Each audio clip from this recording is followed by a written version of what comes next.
તો મિત્રો, ભરતભૂષણનું એન્કાઉન્ટર એક જીવતું જાગતું સબૂત બની ગયું છે કે આપણે કેટલા કાયર છે. આજે આપણે ભરતભૂષણ તિવારી માટે અવાજ નહીં ઉઠાવીએ તો ક્યારેય ઉઠાવી નહીં શકીએ. જે લોકો ઇન્સ્ટાગ્રામ પર ભગતસિંહની ફોટો મૂકે છે ને અને રેવોલ્યુશનરી વાતો કરે છે, એ શું ખરેખર આપણા ભારતમાં રેવોલ્યુશન લાવશે?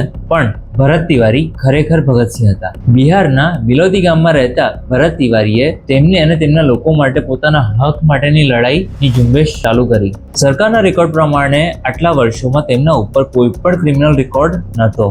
એના સિવાય એમણે ઘણા બધા એવા સારા પણ કામ કર્યા કે જેમના માટે તેમને પુરસ્કાર પણ મળ્યું હતું. 2 વર્ષ ભરત તિવારીએ સરકારી લોકો પાસે સતત કામગીરીની માંગણી કરી હતી અને ત્યાંના લોકો તેમની માંગણીને હસીને ફગાવી નાખી અને તેમને પાગલ કરાર કરવામાં આવ્યો. તો ભરતભૂષણ તિવારી પાસે એક પિસ્તોલ પણ હતી. ક્યાંક ને ક્યાંક એક પિસ્તોલ તેમને પોતાની સેફટી માટે રાખી હશે અને તેના પછી તેમને તેમના હકો માટે લડવાનું શરૂ કરી દીધું.